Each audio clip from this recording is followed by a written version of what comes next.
اعوذ باللہ من الشیطان الرجیم بسم اللہ الرحمن الرحیم من یطع الرسول فقد اطاع اللہ ومن تولی فما ارسلناک علیہم حفیظا۔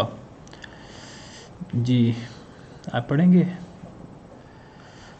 فرمایا من یطع الرسول فقد اطاع اللہ، جو اطاعت کرے رسول کی، فقد پس تحقیق، اطاع اللہ اس نے اطاعت کی اللہ کی۔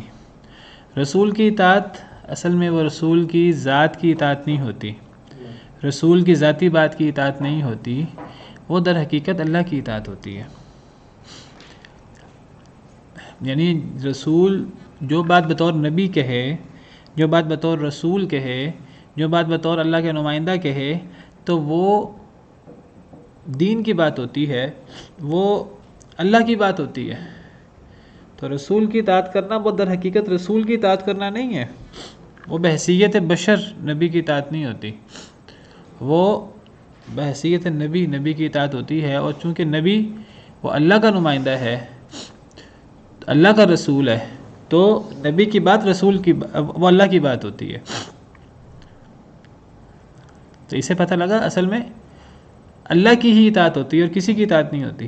نبی کی اطاعت چونکہ اللہ کی اطاعت ہے لہٰذا نبی کی اطاعت ہوتی ہے، اور نبی جب بھی کوئی بات دین کی کریں تو وہ نبی اس میں معصوم ہوتے ہیں، نبی کو اس میں غلطی نہیں لگ سکتی۔ اگر کوئی بات اس طرح کی ہو جائے جس میں اصلاح کی گنجائش ہو تو اللہ نبی کی بات کو باقی نہیں رکھتے، اللہ اس میں لازماً اصلاح کر دیتے ہیں۔ بعض باتیں ہوئیں جو نبی صلی اللہ علیہ وسلم نے اپنے طور پر جو قرآن حدیث جو آپ پر اترا تھا اس کی روشنی میں آپ نے سمجھا تو آپ نے بتایا، آپ نے کیا یا بتایا صحابہ کو، اللہ نے اگر اس میں بہتری سمجھی تو اللہ رب العالمین نے ساتھ ہی بہتری کر دی۔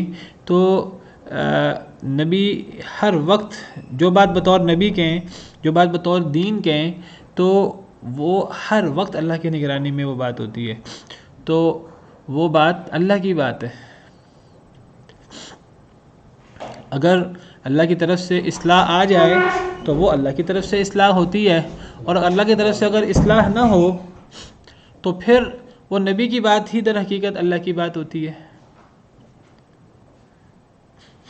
انڈرسٹوڈ ہوتا ہے کہ نبی نے جو بات فرمائی ہے یہ اللہ کے وحی کے روشنی میں فرمائی ہے،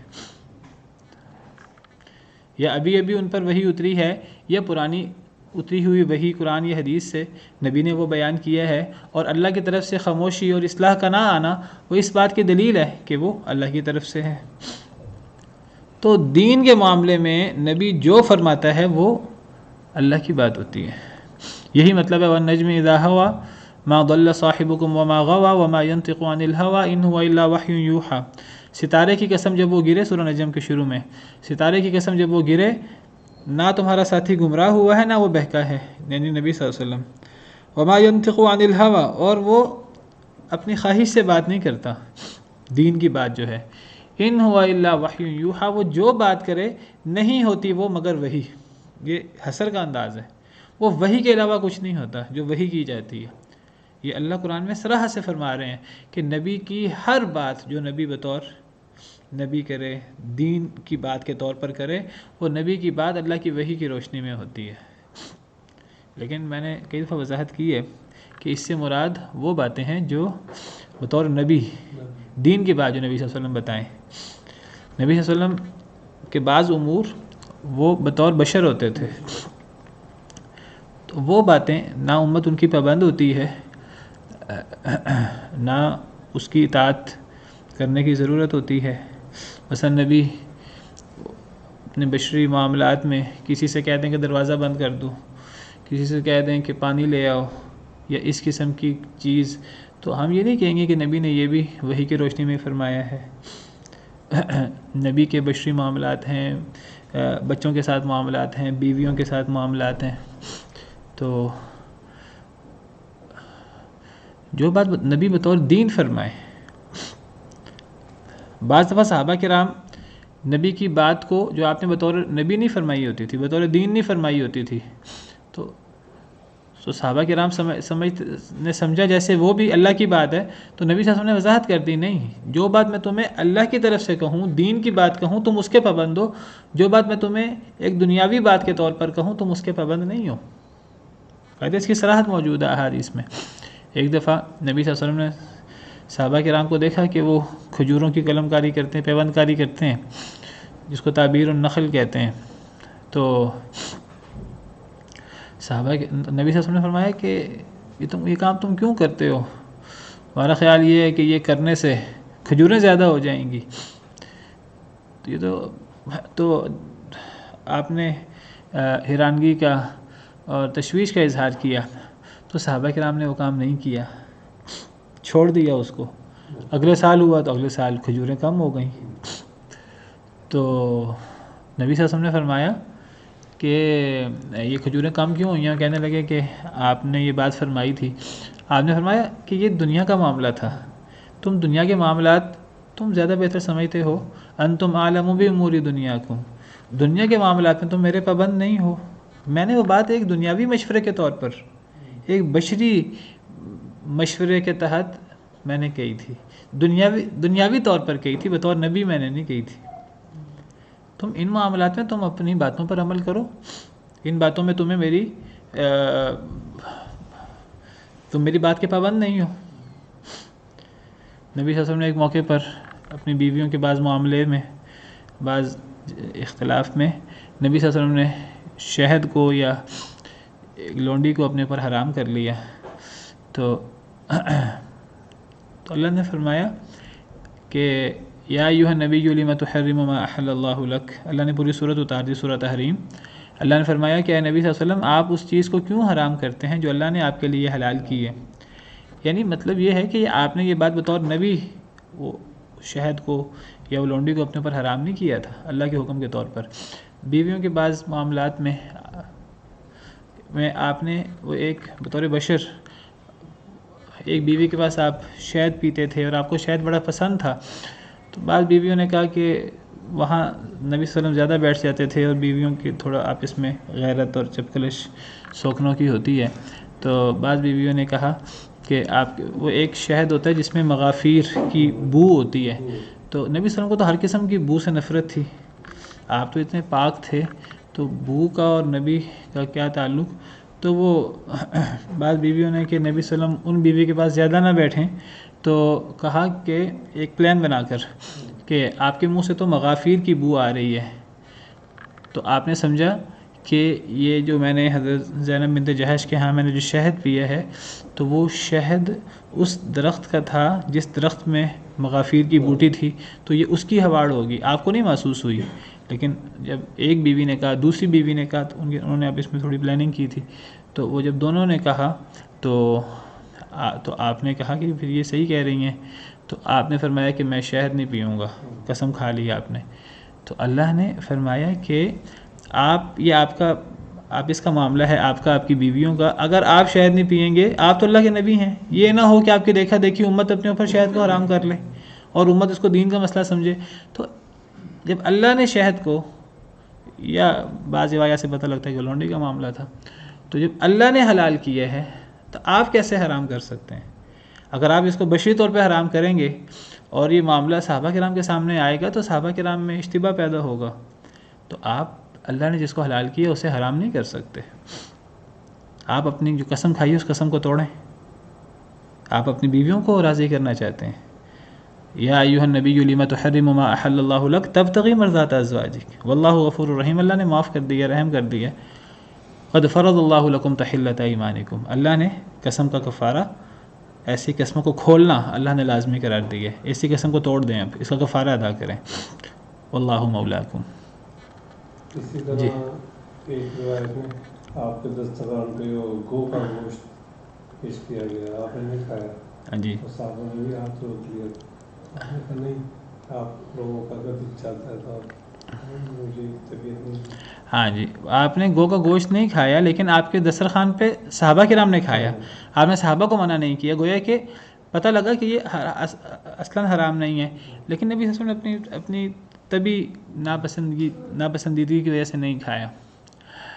تو نبی کی یہاں لفظ رسول موجود ہے، تو جو رسول کی اطاعت کرے، یعنی جو محمد صلی اللہ علیہ وسلم کی اطاعت کرے بحیثیت رسول کے، یعنی جو نبی صلی اللہ علیہ وسلم بطور رسول بطور نبی اللہ کا پیغام دیں، تو اس کی اطاعت ایسے ہے جیسے اللہ کی اطاعت ہے، کوئی فرق نہیں ہے اس میں۔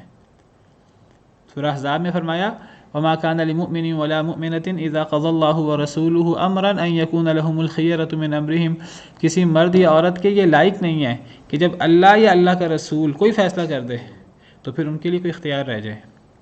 ومن يعص الله ورسوله فقد ضل ضلالا مبینا، جو اللہ یا اللہ کے رسول کی نافرمانی کرے تو وہ بڑی دور کی گمراہی میں جا پڑا۔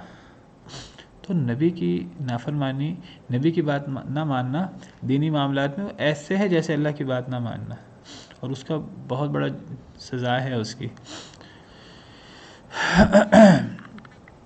تو جو رسول کی اطاعت کرے وہ در حقیقت اللہ کی اطاعت کرتا ہے۔ ومن تولا، اور جو پھر جائے، ایسے بدبخت بھی ہیں اللہ معاف کرے جو رسول کی بات نہیں مانتے، رسول کی بات پیش کی جائے تو پرواہ نہیں کرتے زیادہ۔ اچھا حدیث میں آیا ہے، وہ حدیث کو وہ اہمیت نہیں دیتے جو اہمیت حدیث کو دینی چاہیے۔ جو پھر جائے یعنی رسول کی بات سے، فما ارسلناک، پس نہیں ہم نے بھیجا آپ کو، علیہم ان کے اوپر، حفیظا، نگران بنا کر، دروغہ بنا کر، یا حفیظ پہرہ دار، نگران، دروغہ جو ہے یہ بھی پہرہ دار ہوتا ہے، تو ہم نے آپ کو ان کے اوپر نگران بنا کر، دروغہ بنا کر نہیں بھیجا۔ کیا مطلب؟ یعنی زبردستی کرنے والا، زبردستی منوانے والا یا مراد ہے۔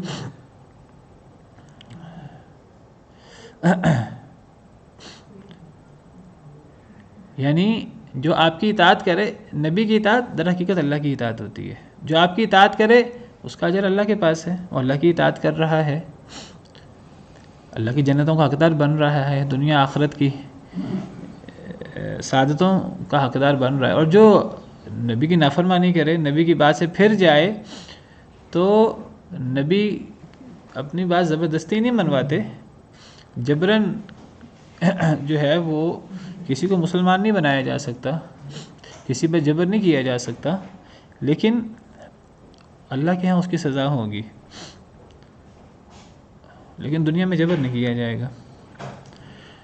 سورہ غاشیہ میں فرمایا فذکر انما انت مذکر، بس آپ نصیحت کیجئے، آپ کا کام تو صرف نصیحت کرنا ہے، یہ حسر کا انداز ہے، آپ کا کام بتانا ہے لوگوں کو مجبور کرنا نہیں ہے۔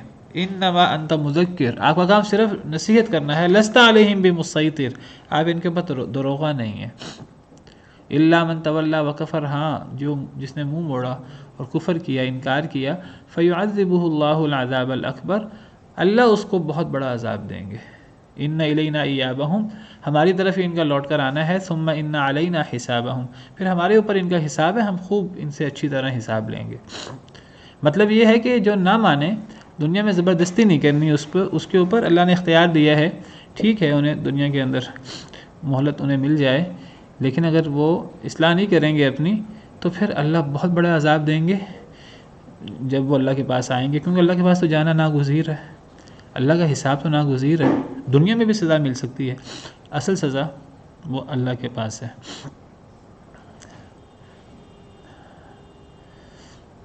ان علیک الا البلاغ، آپ پر پہنچانا ہے بس۔ فإن تولوا فإنما علیک البلاغ، اگر یہ پھر جائیں، آپ پر پہنچانا ہے۔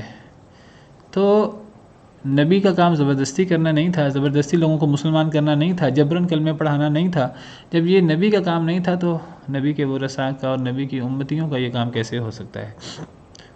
ایک آیت کریمہ میں اللہ تعالیٰ فرماتے ہیں کہ لست علیہم بجبار، اے نبی صلی اللہ علیہ وسلم آپ ان کے اوپر جبر کرنے والے نہیں ہیں۔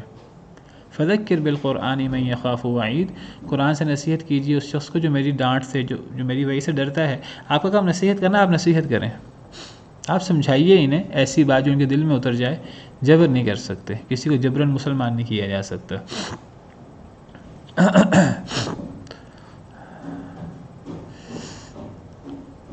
انما علیک البلاغ وعلینا الحساب، آپ کا کام پہنچانا ہے، حساب لینا ہمارا کام ہے، حساب و کتاب کرنا ہمارا کام ہے۔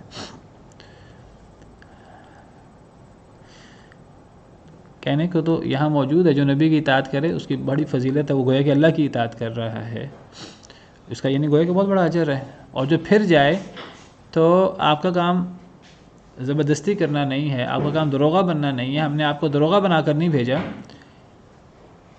ایک استغنا کا انداز ہے، جو مان لے تو بڑی اچھی بات ہے، جو نہ مانے تو آپ جبر نہ کریں، لیکن اس انداز کے اندر جتنی سختی ہے اور جتنی بے نیازی کا اظہار ہے وہ اللہ کو ہی پتہ ہے۔ یعنی ایسے بندے سے اللہ کا کیا تعلق ہو سکتا ہے کہ جو پھر جائے، جو نبی کی بات نہ مانے، نبی زبردستی نہ کرے اس پر، باقی اس کا حساب تو پھر اللہ ہی لیں گے، اور وہ بڑا سخت حساب ہوگا۔ نبی کی بات سے پھرنا اور اللہ کی بات سے پھرنا ہے، اور اللہ کی بات سے پھرنا، اللہ کی آیات کو جھٹلانا، اللہ کی آیات پر ایمان نہ لانا، تو جہنم میں جانے کے باعث ہے، والعیاذ باللہ۔ لا تجعلوا دعاء الرسول بینکم کدعاء بعضکم بعضا، رسول کی پکار کو آپس میں ایسے نہ بناؤ جیسے تم میں سے کوئی کسی کی پکار کو سمجھتا ہے۔ رسول کی پکار، رسول کا حکم عام شخص کی طرح نہیں ہوتا۔ فَلْيَحْذَرِ الَّذِينَ يُخَالِفُونَ عَنْ أَمْرِهِ أَن تُصِيبَهُمْ فِتْنَةٌ أَوْ يُصِيبَهُمْ عَذَابٌ أَلِيمٌ، جو نبی کی مخالفت کرے، نبی کی حکم کی، اسے ڈر جانا چاہیے کہ کہیں اس پر کوئی فتنہ نہ آ جائے، کہیں وہ دردناک عذاب اس پر نہ آ جائے۔ نبی کی مخالفت پر جبر تو نہیں کیا جائے گا اسلام لانے کے لیے، نبی کی بات ماننے کے لیے، لیکن نبی کی مخالفت فتنے کا، جو قتل سے بھی بڑی چیز ہے، والفتنة أشد من القتل، یا دردناک عذاب کو لانے کا باعث ہو سکتی ہے نبی کے ایک حکم کی مخالفت۔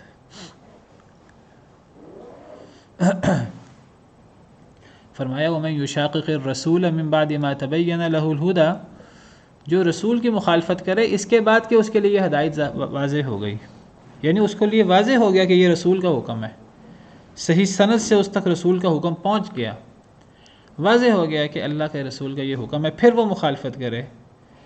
وَمَن يُشَاقِقِ الرَّسُولَ مِن بَعْدِ مَا تَبَيَّنَ لَهُ الْهُدَى وَيَتَّبِعْ غَيْرَ سَبِيلِ الْمُؤْمِنِينَ، اور وہ مومنوں کے عمومی رستے سے ہٹ کر کوئی اور رستہ اختیار کرے۔ مسلمانوں کا رستہ کیا ہے؟ وہ نبی کی بات مانتے ہیں، وہ نبی کی مخالفت کر رہا ہے، اس کے لیے حق واضح ہو گیا، پھر بھی نبی کی مخالفت کر رہا ہے، حدیث کی مخالفت کر رہا ہے، حدیث واضح ہے، صریح ہے، صحیح ہے، مسلمان اس پر عمل کر رہے ہیں، وہ تمام مسلمانوں کی بھی مخالفت کر رہا ہے اجماع کی۔ نُوَلِّهِ مَا تَوَلَّى، وہ جہاں جانا چاہتا ہے ہم اسے وہیں لے جاتے ہیں، وَنُصْلِهِ جہنم، اور ہم اسے جہنم میں داخل کر دیتے ہیں، وَسَاءَتْ مَصِيرًا، بہت برا ٹھکانہ ہے۔ تو نبی کی مخالفت چھوٹی چیز نہیں ہے، وہ عذاب علیم کا باعث ہے، لیکن جبر نہیں کیا جائے گا دنیا کے اندر۔ نبی صلی اللہ علیہ وسلم نے فرمایا کہ کل امتی یدخلون الجنہ، میرا ہر امتی جنت میں داخل ہوگا، ہر امتی۔ نبی صلی اللہ علیہ وسلم کے بعد تمام انسانیت نبی کی امتی ہے، آپ نے فرمایا میرا ہر امتی جنتی ہے، الا من ابا، سوائے اس کے جو انکار کرے جنت میں جانے سے۔ صحابہ کرام بڑا حیران ہوئے، کہنے لگے ومن یابا یا رسول اللہ، اے اللہ کے رسول جنت میں جانے سے کون انکار کرتا ہے؟ وہ تو ہر فاسق و فاجر، بڑے سے بڑا کافر، وہ بھی چاہتے ہیں کہ ہم جنت میں جائیں، جنت میں جانے سے کون انکار کرتا ہے؟ کیا مطلب ہوا کہ جو انکار کرے؟ آپ نے فرمایا مطلب یہ ہے من اطاعنی دخل الجنہ، جو میری بات مانے گا، میری اطاعت کرے گا، جنت کا مستحق ہے، ومن عصانی فقد ابا، جو میری نافرمانی کرتا ہے وہ جنت میں جانے سے انکار تو کر رہا ہے۔ نبی کی نافرمانی کرنے والا تو جنت میں جانے سے خود انکاری ہے۔ تو نبی کی مخالفت چھوٹی چیز نہیں ہے، بہت بڑی چیز ہے۔ ہاں جبر نہیں ہوتا، وہ تو اللہ کی مخالفت پر بھی جبر نہیں ہوتا، ایک بندہ قرآن کی بات نہ مانے، جبر تو اس پہ بھی نہیں ہے، لیکن وہ کتنی بڑی وعید ہے۔ معاملہ اور نور علیہ السلام کی بیٹے کا معاملہ، والد کا، اسی سمت میں آتا ہے۔ ہاں جی، جبر ان پہ نہیں ہوا، ان کو نصیحت کی گئی، ڈرایا گیا، کوئی نہ مانے تو جبر نہیں کیا جائے گا۔ اس سے پتہ لگتا ہے کہ اسلام کے لیے کسی کو مجبور نہیں کیا جا سکتا، اسلام لانے کے لیے تلوار کے زور پہ کسی کو کلمہ نہیں پڑھایا جا سکتا۔ ہاں باقی جو نہیں پڑھے گا کلمہ نصیحت کے باوجود، دعوت کے باوجود، تو وہ دنیا آخرت اس کی تباہ ہوگی، اللہ کے بڑے عذاب کا وہ شکار ہوگا، وہ ایک الگ چیز ہے، جبر نہیں ہوگا۔ اگر جبر ہو تو پھر تو وہ جو اللہ نے اختیار دیا ہے پھر تو اختیار ختم ہو گیا. وَيَقُولُونَ طَاعَةٌ اور وہ کہتے ہیں اطاعت ہے.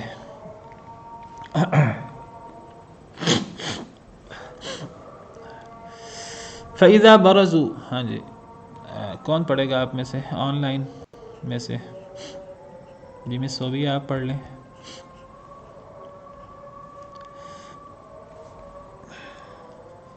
جی سر السلام علیکم. وعلیکم السلام ورحمۃ اللہ.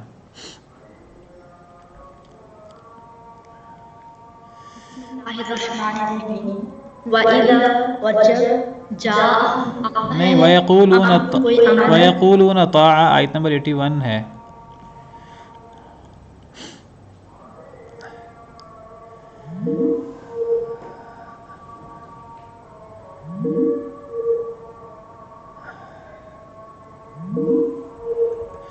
چلیں کوئی اور پڑھ لے.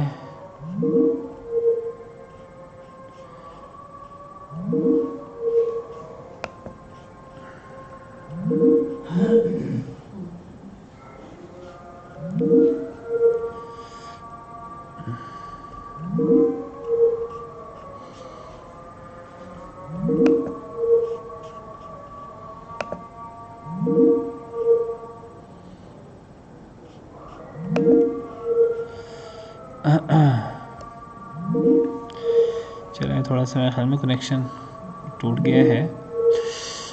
چلیں میں خود ہی پڑھ لیتا ہوں. وَيَقُولُونَ طَاعَةٌ اور وہ کہتے ہیں اطاعت ہے. فَإِذَا بَرَزُوا مِنْ عِنْدِكَ پس جب وہ ظاہر ہوتے ہیں آپ کے پاس سے. برزو بارازا کا لفظی مطلب ہوتا ہے ظاہر ہونا، نمایاں ہونا. یہاں ظاہر ہونے سے مراد آپ کے پاس سے اٹھ کر باہر جانا. اور وہ کہتے ہیں اطاعت ہے، یعنی آپ کی مجلس میں تو کہتے ہیں کہ اطاعت ہے، ہم بات مانیں گے. فَإِذَا بَرَزُوا مِنْ عِنْدِكَ پس جب وہ ظاہر ہو جاتے ہیں من عندك آپ کے پاس سے، یعنی جب آپ کے پاس سے اٹھ کر چلے جاتے ہیں، آپ کی مجلس سے دور ہو جاتے ہیں. برزو کا اصل مطلب ظاہر ہونا ہوتا ہے. بَيَّتَ طَائِفَةٌ مِّنْهُمْ غَيْرَ الَّذِي تَقُولُ تو سرگوشیاں کرتی ہے ایک جماعت ان میں سے اس کے علاوہ جو وہ کہہ رہی تھی. بیتا یہ باتا سے ہے یا مبیت. با یا اور تا کا مطلب ہوتا ہے رات گزارنا. جس طرح سورہ فرقان میں اللہ تعالیٰ نیک لوگوں کی صفات بیان کرتے ہوئے اللہ فرماتے ہیں وَالَّذِينَ يَبِيتُونَ لِرَبِّهِمْ سُجَّدًا وَقِيَامًا نیک لوگ وہ ہیں جو اپنے رب کے لیے رات گزارتے ہیں سجدے میں اور قیام میں.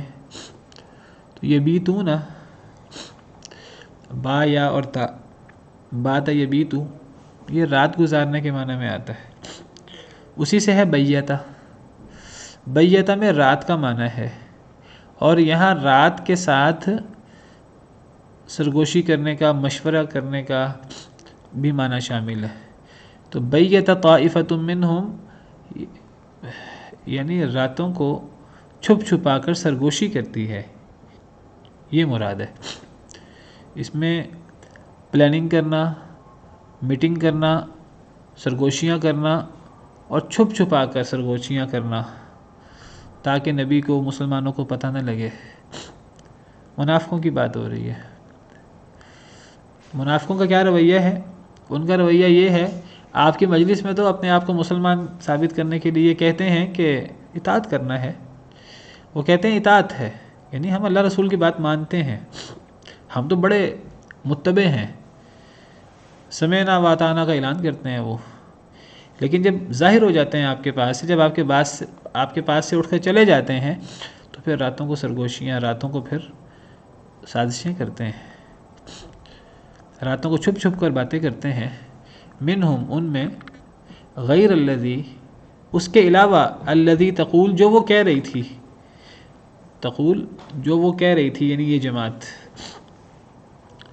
تو آپ کی مجلس میں تو وہ بڑے دعوے قسمیں کھا کر ہم تو بڑے متبع ہیں، ہم تو بڑی باتیں ماننے والے ہیں، اور راتوں کو یہ جماعت وہ سرگوشی کرتی ہے اس کے علاوہ جو یہ آپ کی مجلس میں کہہ رہی تھی یہ جماعت، اس بات کے علاوہ یہ راتوں کو باتیں کرتے ہیں، یعنی راتوں کو تو یہ نبی اور مسلمانوں کے خلاف پھر سازشیں کرتے ہیں، اور یہ باتیں ساری نبی کی معصیت اور نبی کی نافرمانی کی ہوتی ہیں۔ وہ جو انہوں نے نبی کی مجلس میں اطاعت کی بات ہوتی ہے، وہ اس اطاعت کے علاوہ وہ راتوں کو سرگوشیاں کرتے ہیں، اس کے علاوہ جو وہ آپ کی مجلس میں کہہ رہی تھی جماعت، اس کے علاوہ وہ سرگوشیاں کرتے ہیں۔ واللہ یکتب ما یبیتون، اور اللہ لکھ رہا تھا، اللہ لکھ لیتا ہے ما یبیتون، جو وہ راتوں کو سرگوشیاں کرتے ہیں، وہ جو راتوں کو پلان بناتے ہیں تو اللہ اس کو لکھ لیتے ہیں۔ جی تو ہم پڑھ رہے تھے کہ وہ کہتے ہیں اطاعت کرنا ہے، یعنی آپ کی مجلس میں جب وہ آپ کی مجلس سے ظاہر ہوتے ہیں، یعنی اٹھ کے چلے جاتے ہیں، تو راتوں کو سرگوشی کرتی ہے ایک جماعت ان میں سے، اس کے علاوہ جو وہ کہہ رہی تھی یعنی آپ کی مجلس میں، واللہ یکتب ما یبیتون، اور اللہ لکھ لیتا ہے جو وہ راتوں کو سرگوشیاں کرتے ہیں، وہ جو الٹی سیدھی سازشیں کرتے ہیں آپ کی نافرمانی کی، آپ کے مسلمانوں کے خلاف، تو وہ اللہ اس کو لکھ لیتا ہے۔ مطلب یہ ہے کہ یہ نبی کی موجودگی میں، مسلمانوں کی موجودگی میں تو بڑی اچھی باتیں کرتے ہیں، اور جب نبی سے دور ہوتے ہیں، جب نبی کی مجلس سے اٹھتے ہیں، تو پھر یہ نبی اور مسلمانوں کے خلاف سازشیں کرتے ہیں، اور یہ سازشیں چھپ کر کرتے ہیں اپنے آپ کو نبی اور مسلمانوں سے بچانے کے لیے۔ وہ ہے کہ نبی اور مسلمانوں سے بچ کر، ڈر کر، یہ ان کے سامنے تو جھوٹ بولتے ہیں، اور ان کے پیچھے اپنی جو خباثت ہے اس کے مطابق یہ سازشیں کرتے ہیں، گویا کہ یہ لوگوں سے ڈرتے ہیں، اللہ سے نہیں ڈرتے۔ وہ نبی کی موجودگی میں ہوں یا الگ ہوں، اللہ کو تو ہر بات کا پتہ ہے، اللہ تو ان کی سرگوشیوں کو بھی لکھ رہے ہیں۔ فَأَعْرِضْ عَنْهُمْ، بس آپ منہ موڑ لیں ان سے، وَتَوَكَّلْ عَلَى اللَّهِ، اللہ پہ توکل کیجیے، ان کی سرگوشیوں سے گھبرانے کی، ان کی سازشوں سے گھبرانے کی ضرورت نہیں ہے، کسی بھی کافر، کسی بھی منافق کی سازشوں سے گھبرانے کی ضرورت نہیں ہے، کیونکہ اللہ مومنوں کے ساتھ ہے۔ اگر مومن اللہ کے ساتھ مخلص ہیں اور اللہ کی عبادت کرتے ہیں اور اللہ کو راضی رکھتے ہیں، تو پھر اللہ بھی مدد کرتے ہیں مومنوں کی۔ تو ان سے منہ موڑ لیجئے، اللہ پہ توکل کیجئے۔ وَكَفَى بِاللَّهِ وَكِيلًا، کافی ہے اللہ کارساز، اللہ بگڑی بنانے والا، اللہ حاجت روائی کرنے والا، مشکل کشائی کرنے والا، مدد کرنے والا، اللہ کافی ہے۔ آیت یہ جو ٹکڑا ہے اس کو ہم دعا کے طور پہ پڑھ سکتے ہیں، اللہ وکیلا، پڑھ لیں آپ، باقاعدہ دعا کریں، قرآن میں موجود ہے کہ وَجْعَلْ لَنَا مِن لَّدُنْكَ وَلِيًّا وَجْعَلْ لَنَا مِن لَّدُنْكَ نَصِيرًا، پیچھے ہم نے پڑھا ہے کہ اے اللہ ہمارے لیے اپنے پاس سے کوئی ولی بنا، اور ہمارے لیے اپنے پاس سے کوئی مددگار بنا۔ تو آپ باقاعدہ وہ پڑھ لیں، اس کو پڑھ لیجئے۔ افلا یتدبرون القرآن، کیا پس نہیں وہ تدبر کرتے قرآن میں؟ وَلَوْ كَانَ مِنْ عِنْدِ غَيْرِ اللَّهِ لَوَجَدُوا فِيهِ اخْتِلَافًا كَثِيرًا، اور اگر وہ ہوتا اللہ کے علاوہ کے پاس سے، لَوَجَدُوا فِيهِ اخْتِلَافًا كَثِيرًا، البتہ وہ پاتے اس میں اختلافاً کثیرہ، بہت بڑا اختلاف۔ اللہ فرماتے ہیں کیا پس یہ لوگ قرآن میں تدبر نہیں کرتے؟ منافقین کی بات ہو رہی ہے۔ منافقین کے ہر وقت کوشش یہ ہوتی تھی کہ وہ ظاہری طور پر اپنے آپ کو مسلمان ثابت کرتے رہیں، اور اپنے آپ کو مسلمان ظاہر کریں۔ وہ مسلمانوں سے بھی ڈرتے تھے، اسلام کا غلبہ تھا تو وہ مسلمانوں سے ڈرتے تھے، تو ان سے ڈرتے ہوئے اپنے آپ کو مسلمان باور کراتے تھے، اور اندر سے وہ مسلمان نہیں ہوتے تھے، اندر سے وہ اسلام کے خلاف سازشیں کرتے تھے، اندر سے وہ کفار کے ساتھ مل جاتے تھے، یہود کے ساتھ مل جاتے تھے۔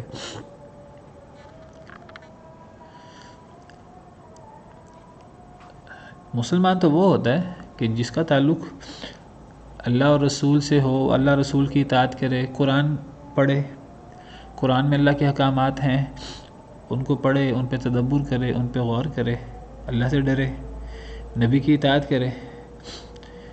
یہ ان کا جو ہے وہ قرآن پڑھنے سے بھی کوئی تعلق نہیں ہے، کیونکہ یہ تو صرف اپنے آپ کو مسلمان ظاہر کرتے ہیں، ایمان دل میں اترا ہی نہیں ہوا۔ جب ایمان دل میں اترا نہیں ہوا تب پھر ان کا قرآن سے کیا تعلق ہوگا؟ یہ قرآن میں بھی تدبر نہیں کرتے۔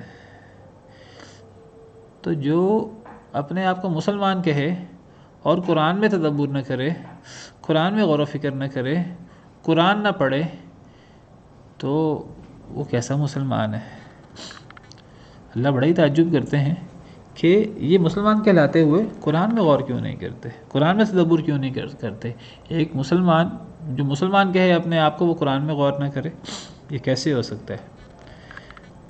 اسلام اور قرآن کوئی الگ تو نہیں ہے۔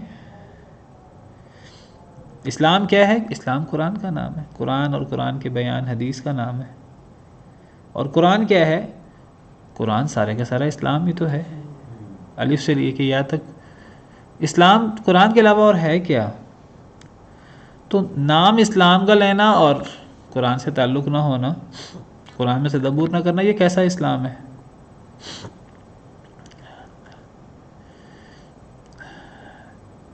تو کیا یہ قرآن میں تدبر نہیں کرتے؟ دوسری آیت میں سورہ محمد ہے، اس میں اللہ فرماتے ہیں افلا یتدبرون القرآن ام علی قلوب اقفالها، کیا یہ لوگ قرآن میں تدبر نہیں کرتے؟ کیا ان کے دلوں میں تالے لگ چکے ہیں؟ جو قرآن میں تدبر نہ کرے گویا کہ اس کے دل کو اللہ نے بند کر دیا، اللہ نے اس کے دل پہ تالے لگا دیے، والعیاذ باللہ۔ اس سے بڑی نحوست، اس سے بڑی بدبختی کیا ہو سکتی ہے؟ تو صاف صاف کہتے ہیں کہ عام لوگ اس کو ترجمہ نہ پڑھیں تو گمراہ ہو جائیں۔ تو اللہ معاف کرے۔ دیکھیے یہ تو منافقوں کی بات ہے، منافق وہ جو ظاہراً اپنے آپ کو مسلمان کہتے تھے، اندر سے مسلمان نہیں تھے، یہ تو منافقوں کی بات ہے۔ آج لوگ وہ تو بڑے اسلام سے محبت کا اظہار کرتے ہیں، نبی صلی اللہ علیہ وسلم سے بڑی محبت کا اظہار کرتے ہیں، وہ سمجھتے ہیں ہم تو بڑے پکے مسلمان ہیں، اگر رویہ ان کا بھی وہی ہو جو منافقین کا ہے، تو یہ کیسا اسلام ہے کہ جس میں قرآن نہیں ہے؟ تو پھر جب قرآن نہیں ہے، جب قرآن نہیں پڑھنا، جب قرآن میں تدبر نہیں کرنا، تو یہ پھر یہ کس قسم کا اسلام ہے؟ یہ کیسے مسلمان ہے، کیسے مومن ہے؟ اسلام کی تو ابتدا ہی قرآن سے ہوتی ہے۔ نبی صلی اللہ علیہ وسلم نبی بنے ہیں تو قرآن کے ساتھ نبی بنے ہیں، جب قرآن اترنا مکمل ہوا ہے آپ پر تو اللہ نے آپ کو اپنے پاس بلا لیا ہے، آپ کی پوری زندگی وہ قرآن ہی تو اترتا رہا۔ آپ نے قرآن جو وحی ہوا آپ نے وہ صحابہ کرام تک پہنچایا، اور آپ نے اپنی پوری 23 سالہ نبوی زندگی میں قرآن کی تشریح اور قرآن کا بیان، قرآن کی عملی وضاحت ہی صحابہ کرام کے سامنے اپنے مبارک اقوال، مبارک افعال سے کی ہے۔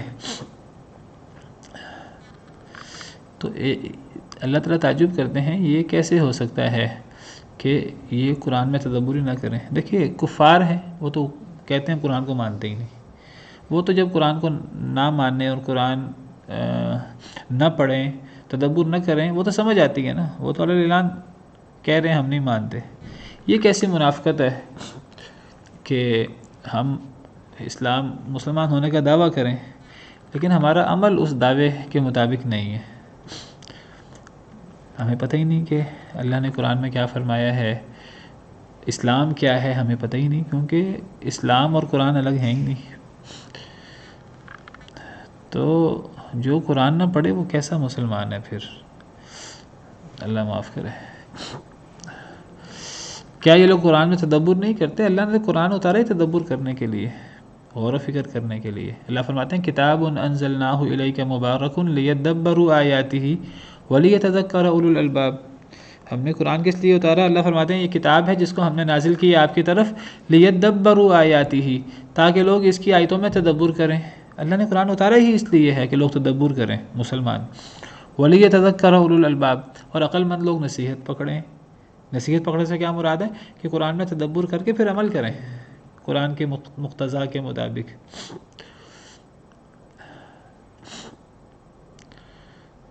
تو قرآن تو اللہ نے اتارا ہی تدبر کرنے کے لیے اور عمل کرنے کے لیے۔ جو یہ کام نہ کرے اس کے دل پہ تالے لگ چکے ہیں، پھر وہ کیسا مسلمان ہے؟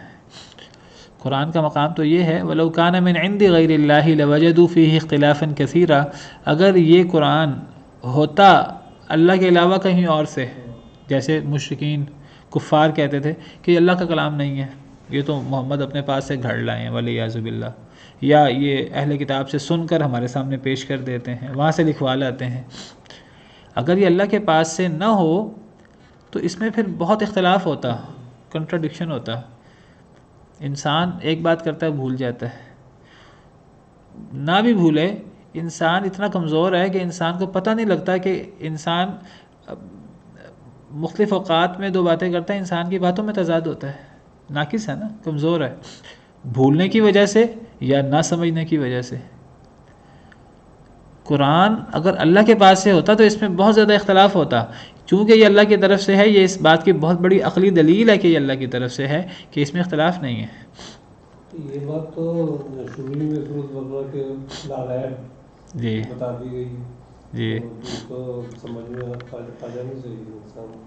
بس یہاں یہی بات ہے کہ قرآن میں کوئی شک بھی نہیں ہے، اور قرآن کی کوئی آیت دوسری آیت سے ٹکرا نہیں سکتی، بلکہ صرف قرآن نہیں، یہاں تو چونکہ قرآن کی بات ہو رہی ہے، اللہ فرما رہے ہیں کہ اگر قرآن اللہ کے پاس سے نہ ہوتا تو اس میں بہت زیادہ اختلاف ہوتا۔ اس سے پتہ لگا کہ جو چیز اللہ کی طرف سے نہ ہو اس میں اختلاف ہوتا ہے، کسی کی ذاتی بات ہو تو کوئی بڑے سے بڑا عالم کیوں نہ ہو اسے بھی پتہ نہیں لگتا، اگر وہ کوئی ذاتی اجتہاد کرے،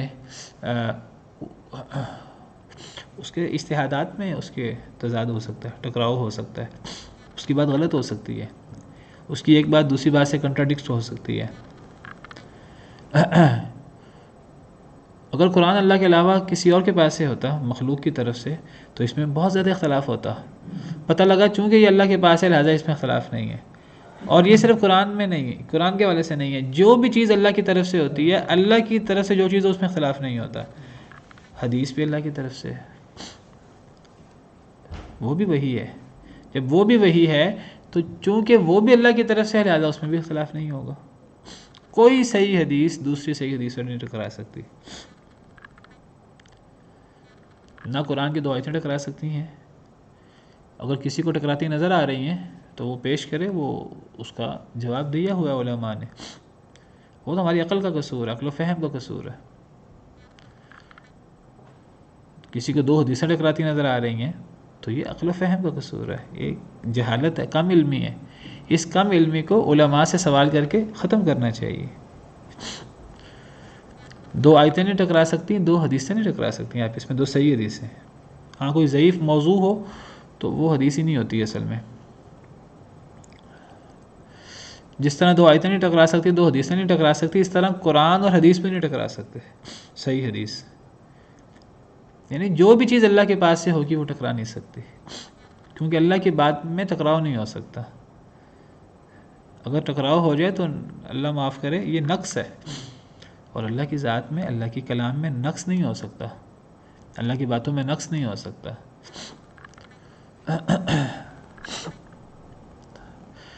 تو کوئی وحی دوسری وحی سے نہیں ٹکرا سکتی، قرآن قرآن سے نہیں ٹکرا سکتا، حدیث حدیث سے نہیں ٹکرا سکتی، حدیث قرآن سے نہیں ٹکرا سکتی، قرآن حدیث سے نہیں ٹکرا سکتا، صحیح حدیث سے۔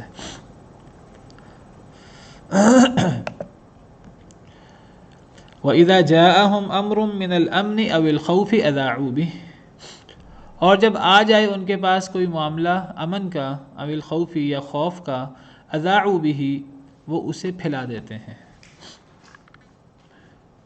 بعض لوگوں کی عادت یہ ہوتی ہے، انہیں کوئی بات پتہ لگے، کوئی وہ اچھی بات ہو، امن کی بات ہو، امن بہت بڑی نعمت ہے اللہ کی، بہت بڑا انعام ہے اللہ کا، ایک ایسی چیز ہے جو ہر بندہ چاہتا ہے۔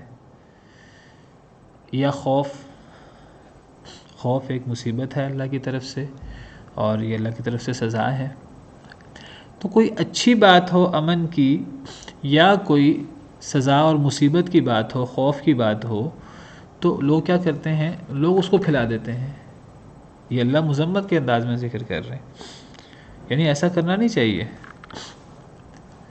وَلَوْ رَدُّوهُ إِلَى الرَّسُولِ وَإِلَى أُولِي الْأَمْرِ مِنْهُمْ لَعَلِمَهُ الَّذِينَ يَسْتَنبِطُونَهُ مِنْهُمْ، اور اگر وہ لوٹا دیتے اس کو، اس امن کی یا خوف کی بات کو رسول کی طرف یا اولی الامر لوگوں کی طرف، ذمہ دار لوگوں کی طرف، اولی الامر سے مراد پیچھے بھی ہم نے پڑھا یا ایھا الذین آمنوا اطیعوا اللہ واطیعوا الرسول واولی الامر منکم، تو اولی الامر سے کیا مراد پڑھا تھا ہم نے؟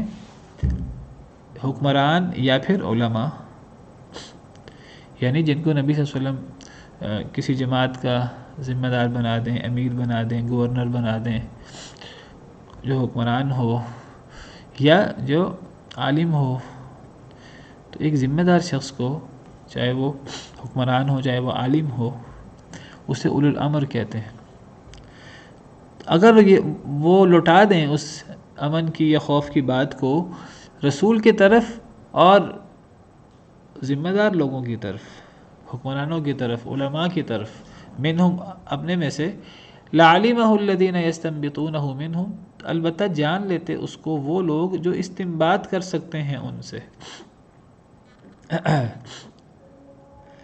مطلب کیا ہے کہ اگر کوئی اچھی بات، امن کی بات پتہ لگے کسی کو، کسی عام شخص کو، یا کوئی خوف کی بات پتہ لگے، تو اس بات کو لوگ کیا کرتے ہیں، عام طور پہ آگے پھیلا دیتے ہیں۔ ایسا کرنا نہیں چاہیے، یہ چیز بڑی نقصان دہ ہے۔ یہ افواہیں پھیلنا اور ایک بات سے آگے بات پھیلانا یہ بہت نقصان دہ ہے، اس کو ایسے نہیں کرنا چاہیے۔ اگر کوئی ایسی بات، اچھی بات یا بری بات کسی کو پتہ لگے اور اس کے پاس تصدیق کا کوئی ذریعہ نہ ہو تو اس کو پھر پھیلا نہیں دینا چاہیے، بلکہ ان کو کیا کرنا چاہیے تھا؟ نبی صلی اللہ علیہ وسلم موجود تھے، ان کو ان باتوں کو رسول کی طرف لوٹانا چاہیے تھا، ذمہ دار لوگوں کی طرف لوٹانا چاہیے تھا۔ پھر کیا ہوتا کہ اس کی جو اصل حقیقت ہے وہ رسول جانتے تھے اس اہم باتوں کی، کیونکہ نبی صلی اللہ علیہ وسلم ذمہ دار تھے، یا ذمہ دار لوگ وہ ان باتوں کو جانتے تھے، تو وہ ان باتوں کو، اس خبر کی حقیقت سے وہ واقف ہوتے ہیں، تو وہ اس خبر کا صحیح معنی بتا دیتے۔ اور تو سنی سنائی بات کو آگے کرنا بغیر تحقیق کے یہ بہت نقصان دہ ہے۔ اور آج کل یہ فیس بک، واٹس ایپ، ٹویٹر، اس میں کیا ہوتا ہے، اس میں کوئی جھوٹی سچی بات پتہ لگے آگے پھیلا دی جاتی ہے، یہ بہت بڑا فتنہ ہے۔ کوئی بات پتہ لگے ایسی تو اس کو ذمہ دار لوگوں کی طرف لوٹانا چاہیے، وہ مناسب سمجھیں گے تو وہ اس کی تصدیق کریں گے، اور پھر وہ آگے سمجھیں گے تو وہ اس کو پھیلائیں گے۔ وَلَوْلَا فَضْلُ اللَّهِ عَلَيْكُمْ وَرَحْمَتُهُ، اگر نہ ہوتا اللہ کا فضل تم پر اور اللہ کی رحمت، لَاتَّبَعْتُمُ الشَّيْطَانَ، البتہ تم سب پیروی کرتے شیطان کی، إِلَّا قَلِيلًا، مگر بہت تھوڑے۔ اللہ کا تم پر فضل اور رحمت ہے کہ تم شیطان کی پیروی سے بچ جاتے ہو، اگر اللہ کا فضل نہ ہو تو تم سب شیطان کے پیروکار بن جاؤ، افواہیں پھیلا کر اور ان مصیبتوں میں مبتلا ہو کر۔ چلیں بس اتنا ہی کافی ہے۔ سبحان ربک رب العزت عما یصفون وسلام علی المرسلین والحمد للہ رب العالمین۔